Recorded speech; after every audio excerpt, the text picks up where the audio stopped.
Welcome to This Explainer. I'm your host, and today we're doing something a little bit different. We are stepping out into the misty, neon-lit streets of a sprawling metropolis of language to investigate the 9 distinct factions that make it run. Picture a classic, dimly lit office, that heavy atmosphere with soft light cutting through the haze. We're going to look at grammar not as some boring textbook exercise, but as a vast, interconnected city where every single word has a job to do, a place to be, and sometimes a secret to hide. Every word has a function. You just have to know where to look. Think about it. In this heavy, silent atmosphere, you start to realize that language isn't just a set of arbitrary rules. It's a massive, brutalist architecture built entirely out of the parts of speech. They're the building blocks of every case we solve, every story we tell. English traditionally operates with 8 main parts of speech, and modern grammar brings in a 9th. To understand how this city works, we have to understand the function of each and every one of them. Because if you control the words, you absolutely control the story. Act 1. The heavy hitters and their stand-ins. Let's kick off our investigation by looking at the entities that occupy the vast negative space of our city, nouns and pronouns. These are the foundational structures. Without them, there is no subject, there's no object, no crime, and definitely no story. First up, the noun. These are the concrete monuments and the abstract shadows of our world. A noun names a person, a place, a thing, an idea, or a quality. In the grand narrative of a sentence, they're the ones actually performing the actions, or they're taking the hit as the object. Basically, they are the solid ground we walk on. Let's line up the usual suspects, right? Nouns come in a few distinct flavors. You've got your common nouns, like city. Proper nouns that demand respect with a capital letter, like Mars. Then you have concrete nouns, the tangible things we can feel in this moody environment, like the rain hitting the pavement. On the flip side, we have abstract nouns, which are the heavy ideas weighing on us, like courage. And finally, collective nouns, the groups moving as one, like a committee. Next, we have the pronoun. These are basically the undercover operatives of the city. Their entire function is to step in, put on a disguise, and replace a noun to avoid endless, mind-numbing repetition. They keep the streets of our sentences clean and efficient. I mean, without pronouns, our case files would be an unreadable mess. Just listen to this. Mary said Mary would help Mary. Yeah, it's incredibly clunky. It totally bogs down the investigation. But if we swap in she, the sentence instantly becomes sleek and fast. Mary said she would help. Now, here's the real kicker. These personal pronouns literally shift their identities. They change forms completely depending on their role in the sentence. If they are the subject pulling the strings, they go by I, you, he, she, we, or they. But if they're the object taking the fall, they morph into me, him, her, us, or them. It is the exact same entity, just wearing a completely different coat depending on the context of the crime scene. Act 2. Action and atmosphere. A city made only of nouns and pronouns is just a freeze frame. To get the plot moving, we need action. We need to inject some kinetic energy into the heavy atmosphere of our scene. Enter the verb. Verbs are the driving force, the implied motion cutting right through the haze. Every single sentence requires one. They tell us exactly what's happening, whether that's a physical, undeniable action, like jumping, an occurrence, or just a pure, silent state of being, like to be. And just like our nouns, verbs have their own hierarchy.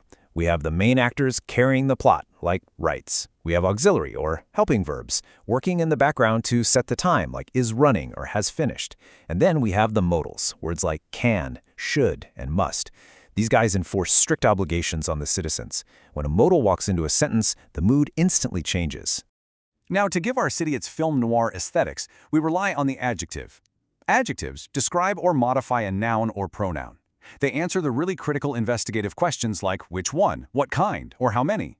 They are the vivid details that turn a generic car into a red car. They paint the picture. If adjectives modify the things, adverbs modify the actions. Adverbs are the meticulous informants telling us exactly how, when, where, or to what degree a deed was done. Did the suspect arrive yesterday? Did they step outside? Knowing that someone ran is one thing. Knowing they ran quickly is the detail that cracks the case wide open. Act 3. The infrastructure. So, with our actors in place and our actions defined, we need to map out the infrastructure that actually connects all these monumental structures together. For that, we use prepositions.